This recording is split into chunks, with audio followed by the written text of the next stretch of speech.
Hello, hello. So I decided I'm going to drop in pretty spontaneously and talk about the human design authority because you will hear that like in traditional human design you will hear that you should start with strategy and authority and that you should live your life really according to your strategy and authority and that it's enough. And I don't know, like, to be honest, like, I would say, like, if that's enough for you, okay, clap, clap, clap. But to me, it's not really enough. And let me tell you why. First of all, I don't say that strategy and authority are useless concepts. I don't say that, but I do have some problems with it. Okay. And one of them is the fact that, like, it basically projects another set of rules onto you. That's the first thing. Okay. So we say, human design is here to free people, but we're basically throwing another set of rules onto them. That's the first thing. Okay. The second thing is, it doesn't tell people how they should, recognize it. And there's this notion of saying, okay, correct and incorrect decisions, correct and incorrect people. And I hate to break it to you, but can somebody tell me the definition of what correct is? Because, like, from what I've picked up, all over the internet is, basically, like, when you're correct, you don't have any troubles. When you're incorrect, you have the troubles. I don't agree with that. Because basically, we can't really, how to say it? Pardon me. This is really spontaneous. Yeah, growth happens outside of a comfort zone. Jesus fucking Christ. That's as easy as it is. Now, does it mean, like, when I, decide, because my body tells me something, when I decide for something or against something, and something bad or unpleasant happens, does that automatically mean that I did incorrect decision? I don't think so. And like, the whole advice around, like, when you get into any kind of human design related group, you will be mocked for, like, when you say, oh, I had this trouble or that trouble, they will tell you, oh, you don't live according to your strategy or authority. Great, perfect. Another performance, right? And like, as I said, I don't have a problem if that works for other people. But for me, it actually became quite discouraging, I would say, quite limiting. And it brought me more trouble than when I did not follow strategy and authority. Okay.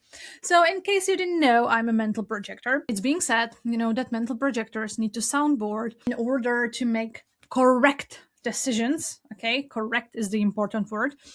And that basically means that, like, Ratru, who said, that mental projectors, need a specific person they can talk it out with, not a person that will give them advice, but a person, that will basically be there, and the way you interact with them, your ideas will bump back or they will reflect you back something. And then you come up to a great conclusion. But the main idea behind that is that because mental projectors have super fast brains, okay, because of that, we can also, kind of create loops in our head.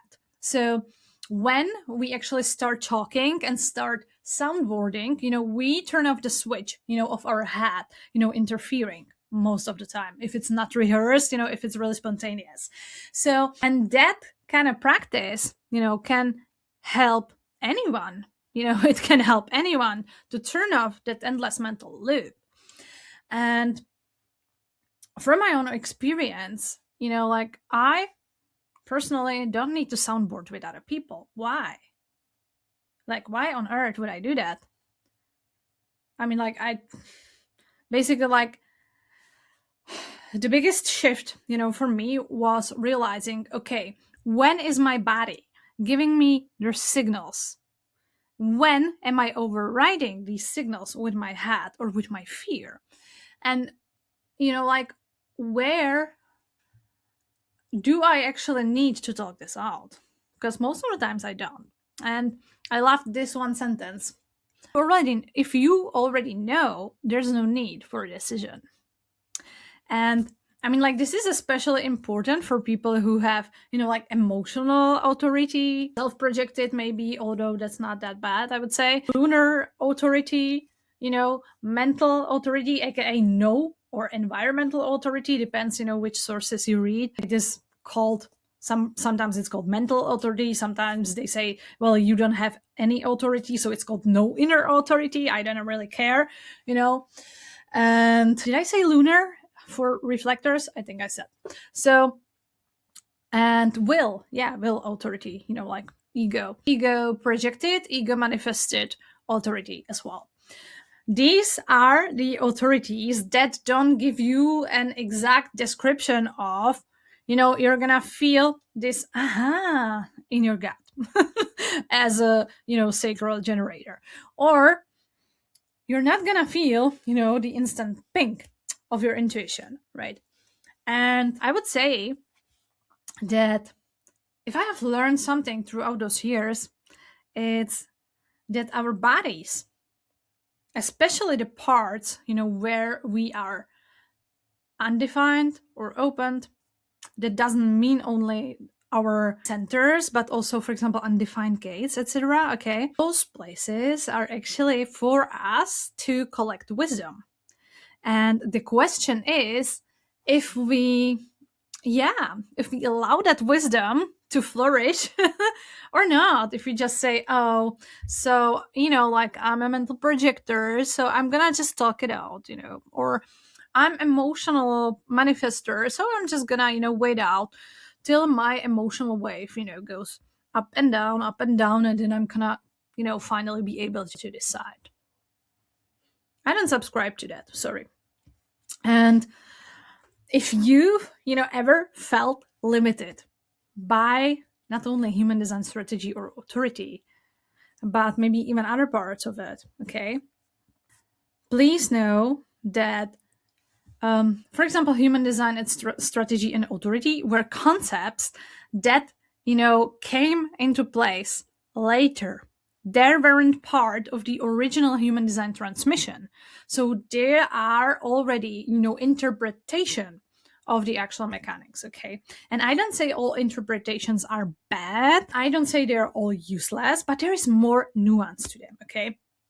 And I believe I was even reading, about Ra wanting to actually, rework some resources about projectors and, and like in general, because he also noticed, that in many ways he was actually acting from his not self, not like in a super, hard way, but, he also realized, that there's more nuance, than he originally, thought. And I'm super grateful, that he brought human design to this world. But I'm also, a person that questions things. That's what I do. And if someone tells me, I just follow my strategy and authority aggressively, I say, okay, great for you. It's not for me. And we should, acknowledge that we should question interpretations. And we should, be able to assess and create eventually our own interpretations of things. Okay. I personally, like to, work with, I say, it's kind of like a body compass. Okay. I've developed a special deconditioning sequence. Yes. In the world where they tell you, just go out there and experiment. This mental projector came up with an actual freaking deconditioning sequence. And I want to say, this is not something, that tells you must do this or that, otherwise you're dead. But this is, something, that works with the most significant part of your freaking human design, and helps you tune into your body. It helps you go back to your body, go back to yourself, and turn off, the noise that's outside. Because honestly, if you just, read information on internet, you're most likely not gonna have any, significant transformation. So I just, invite you to be curious. I invite you to be open to other perspectives. And I invite, other practitioners to, stop kind of like parroting something someone else told them, this is it and this is the only correct way. But, become more curious. How come? Why? Let's see. Because essentially this is the, only way we are able to preserve our individuality, I would say. And as I said, not everything Ra, interpreted about human design is wrong. And there's, a spectrum, of course. And not everything is right. And, there's so much more nuance in the space in between, and that's what I want to talk about. I already mentioned that I created something I call body compass, but I'm gonna tell you a little bit more about it in one of my next episodes. Okay, happy you've been here, and I'm I'm curious to see or hear what your experience has been with following your strategy and authority, or generally with human design. At the end, I want to say human design has changed my life in immense ways, but there's this but. I wish I had someone like me that told me, oh, Teresa, it's not the way it looks like. So that's what I'm doing over here, and I'm glad I can be your guide on this journey. So see you next time.